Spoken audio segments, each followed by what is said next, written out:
Hello everybody, welcome to Talk About Houses. I'm Todd. I'm Juana.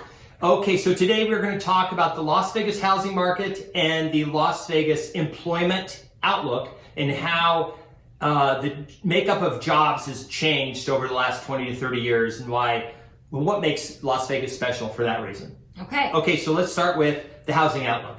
Okay, so if you are a seller in Las Vegas, you have been popping the bubbly like there's no tomorrow. Yep. There are multiple offers. People are beating down your door. People are buying your house sight unseen for Super fast. For an ungodly amount of money. Congratulations. Yeah. Enjoy it while it lasts. If you're a buyer, my condolences to you.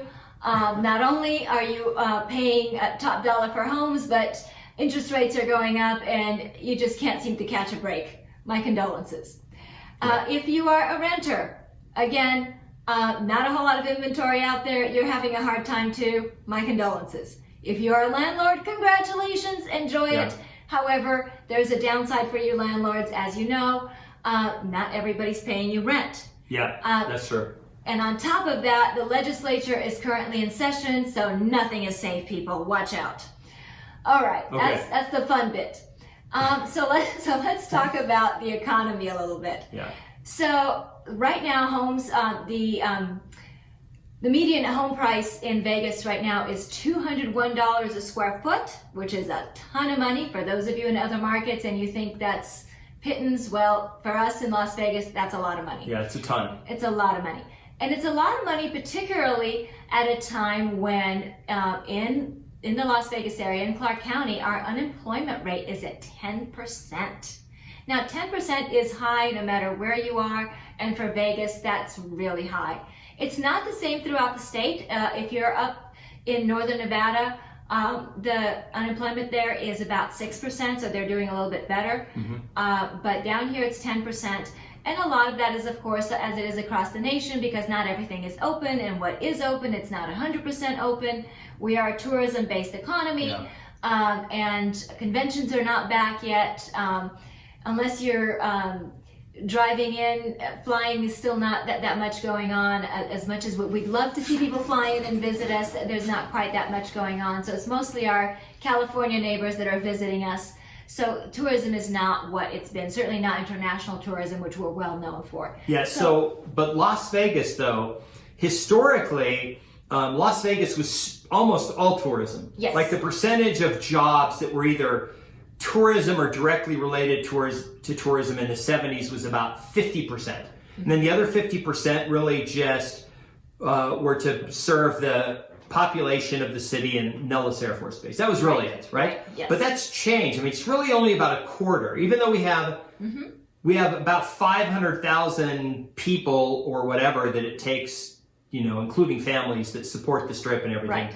2-3/4 of the population is other stuff. Absolutely. So the makeup has changed over the years. Now, the other thing with regard to the trade-off with the housing and with the economy is a lot of people, when they think of 10% unemployment, you think of Ohio where manufacturing jobs left permanently. Right. But these tourism jobs, convention jobs, hotel jobs, all the ancillary jobs, they're going to come back. Right. Because the restrictions, the things that have kept that are keeping the jobs away are the restrictions specifically with gatherings. Like you can't have too many people. So you can't put all the people in a Cirque du Soleil show or in a in a concert or something on the Strip or whatever, or in a CES, right? You can't. Those people don't have jobs, but one day the switch turns on and the jobs come back almost overnight. Right. So I think from my perspective, the 10% is not really that big of a deal because it could be 0% tomorrow, or it could be back to where it historically is, which is 2-3% in Vegas. Right. So because the Vegas economy is different than maybe someplace else, like in manufacturing, it's not like automation will replace these jobs and they're never coming back. You will still need somebody to park the car. You'll still need somebody to cook food. You'll still need somebody to clean rooms, and you'll still need all those people. And then you'll still need the entertainers who are entertaining us and the tourists. You'll still need a lot of that. So jobs that perhaps may not come back in other markets because they've left the area. That's not the case. So we see that a lot, particularly with people, for example, relocating from other parts of the country to Nevada. So because people can work remotely, maybe people from Silicon Valley or from other places like that are relocating to Las Vegas, and they are working remotely, because in the past it has been that, well, you have to be on site for the synergy or whatever it is to do your job.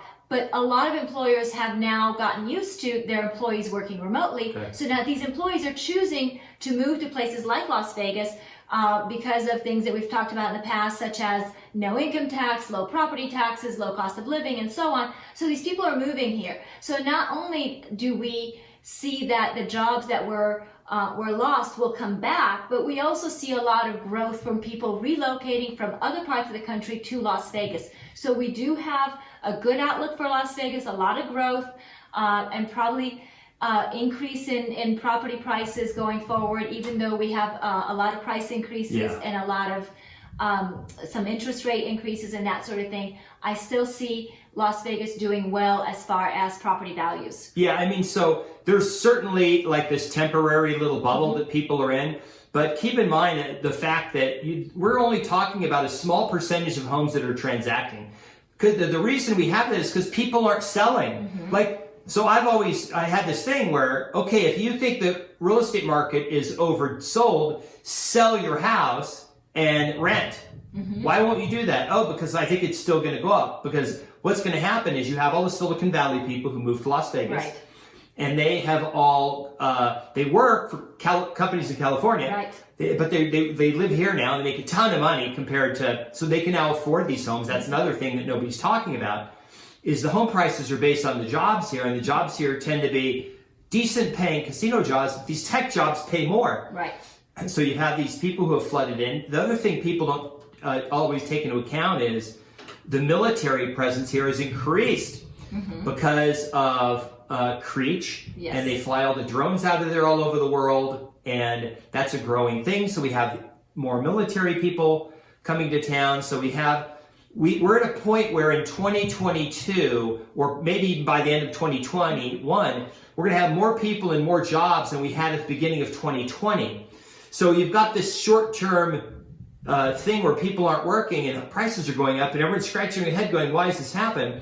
Same reason the stock market goes up, because people are anticipating, wait, they're only building, the new home construction rate is really low. It is. It's really low historically, so there's not enough houses for those people. So what's happening is these other people are coming into the market, buying up all the available houses, pushing the home prices up, because in a year, all the jobs are going to come back, and that's going to sort of make up for the bubble. So I don't predict home prices to really decline. They may flatten out, but I don't predict like this thing is going to explode, because there's really ultimately underlying the economy here in Vegas, there's nothing really bad happening. Right. Yeah. So right now we're talking that the resale inventory is about 30 days.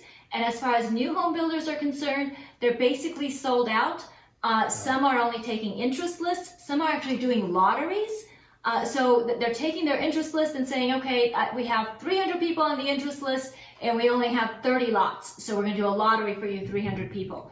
Home builders have also started to not have prices for their homes because values are increasing so fast. So they will not actually post prices until they're releasing the lots for the lottery.